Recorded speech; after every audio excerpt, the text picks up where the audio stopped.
things you will need for this: grease, a brain. You will need some ramps. What is up, guys? Welcome back to another one. Thank you for everybody who is liking our videos and giving us the good old thumbs up. We appreciate you guys. Subscribe if you want. I'm not going to pressure you. Today I'm going to be showing you guys how to sharpen the mower blades on your Z6. And it's not really sharpening the mower blades, it's replacing them, and replacing them properly. I think a lot of people are missing a key crucial step. And not just that, but I want to explain something real quick. When you get your mower blades brand new out of the box, they come painted, okay? A lot of people on forums are saying, well, they're not really all that sharp, and they're wanting to go with like a Ballard Industry mower that's like made of carbide. It's very heavy. Eco has kind of a weight limit on these blades. If you know anything about rotational force, you don't want the blade to be too heavy, okay? The mulching blade is the heaviest blade Eco makes. Today we're going to be using just their regular standard blade that comes with the mower, and that is a high lift blade, not a mulching blade. So we're going to be putting on new high lift blades on the mower today. The other day we got 29 sets of them for like 250 bucks. I said that in one of our last videos. So today we're going to be taking off last year's old set, and we're going to be properly replacing the mower blades. Like I said, I think a lot of people are missing a key crucial step in doing that, right? So we want you to do it the right way because we want your mower to stay as efficient as possible for as long as possible, right? It's easy maintenance. Let's do it right. So we're going to pull out the Z6. We're going to get up on some ramps so we could better access underneath the deck. Some people have jacks that you could lift your mower totally up in the air and go under it. And if you have that, great. It's a great tool to have.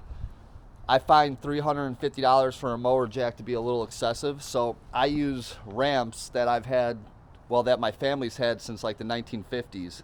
And they do me just fine. So today I'll be showing you with tire ramps instead of a mower jack. But anyway, you can access the blades. You definitely want to have some clearance and room to work. You're going to need a 14 millimeter socket or a wrench. I do not approve using an adjustable wrench. The reason why is an adjustable wrench, no matter how tight you think that you have it, it can get loose. You'll end up stripping out those bolts underneath the blade, and then it's just going to cause you problems later on down the road. Use something that's better fitted for it, such as a 14 millimeters. I put mine on the end of an impact gun, so you don't have to do it exactly the way I do it. You might disagree with the way I do it, but the steps of which I'm doing it is exactly how it says in the owner's manual to replace your mower blades. So I hope you guys stay with me. Please like, comment, and subscribe if you're into this kind of stuff. We are a fully electric lawn crew. If you're into this, hey, please spread the word. We appreciate everybody who shares our channel. There are some affiliate links in the description below. Today we'll have obviously the mower blades as part of the affiliate links. So you can get these on clearance from Lowe's for 14 bucks. Brand new, they're like $59.99. So source them however you can. If you don't have to pay full price, don't. But if you need mower blades and you feel like, hey, I need them now, there is a link through Amazon in the description. We appreciate you guys. Stay with us.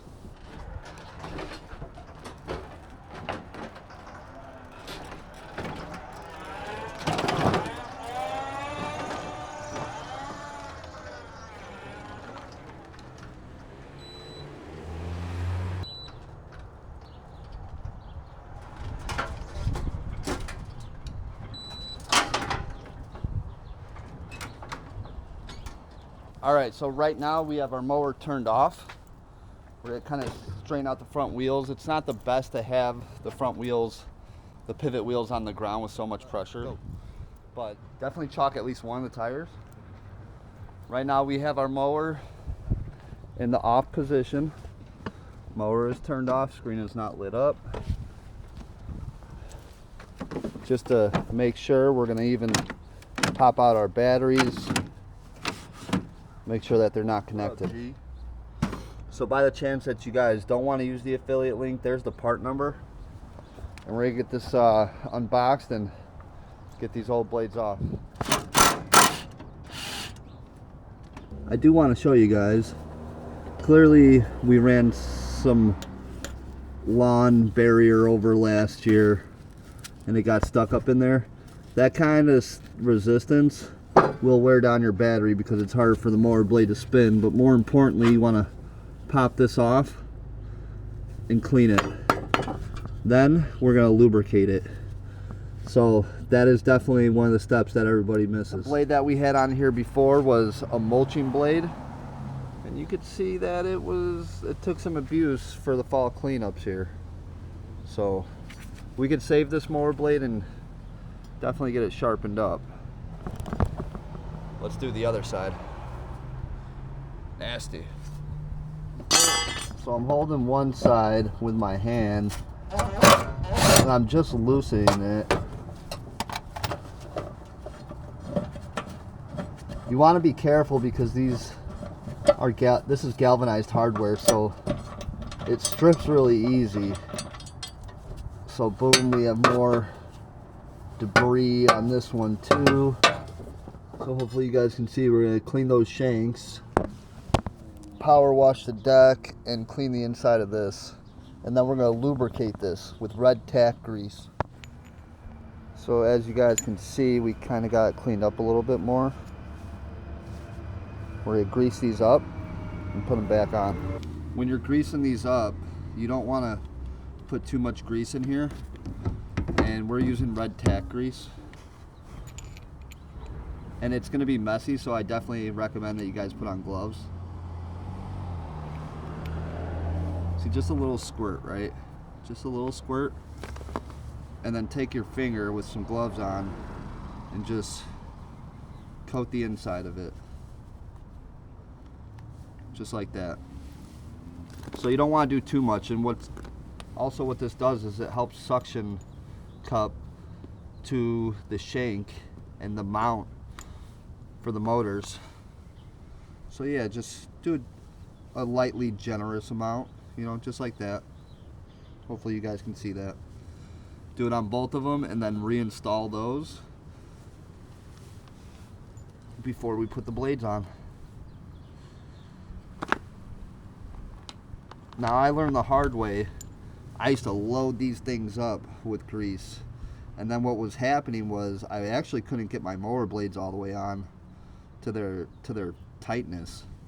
So boom, see that? And my mower blades were coming loose while I was mowing, so we definitely don't want to do that. So these are the new blades. As you can see, the tips of them are exposed and sharp. They used to be always painted, and I used to grind that paint off, but these are good to go now, so we're going to go ahead and reinstall these. There are verbiage on it. This side faces the grass, right? So you want the blade part that's exposed up, not flipped like this. Like this. So you guys can see this is now like suction cupped on there, right? I got to pull that down to actually get it on. But if you look, hopefully the camera will focus, one side is flat, and so is your washer. So what I do is I put the blade on, then I put the washer on. I hold the washer tight to the shank, and then I put my fastener on. I hand tighten my fastener all the way until it's fully snug. Otherwise you're gonna have play in it. We got Big Josh. What's up? This is how I do it. Hopefully you guys can see. This side faces the grass. So you put this on, definitely have your hardware ready to go. Put this on, boom. And then you kind of want to feel where that flat edge is so that you have an idea. And then you're going to put your washer on, boom. Now that's on, I'm holding it tight, and I'm going to put my fastener back in. And then take my impact, and I just torque it down a little bit. I don't go crazy, just a little bit, guys. Done. You don't need to go crazy, otherwise you're going to strip this out. let's do the other side. This side's a little bit easier because we have access by the flap. Turn the flap part towards me. Put that on. Little suction. Boom. It's on. Remember, this side faces the grass. It's labeled. Got that on. I could see which side's the flat side, so boom. That's it. That's easy peasy. I'm gonna put the fastener in, and again, I'm gonna tighten it up all the way while keeping everything tight. So you're gonna have to use a little bit of muscle for this because in such an awkward position, it's not exactly light. Boom, I'm gonna take my impact, I'm gonna hold the blade a little bit.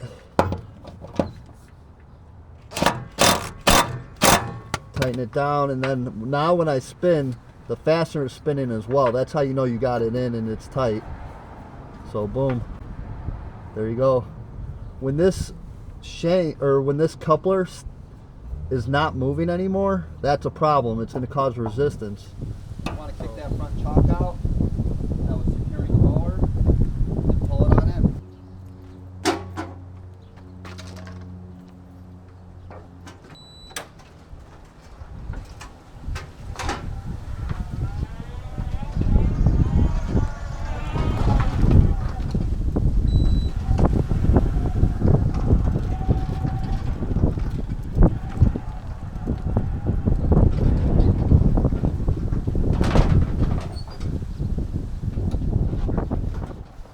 So remember some key tips, guys. You want to definitely grease that coupler that's attached to the shank. I see a lot of people not doing that. This was a Eco 42-inch E-steer blade replacement. If you guys want, I do have an All-American blade sharpener. I could show you guys how to sharpen these blades and bring them back to life.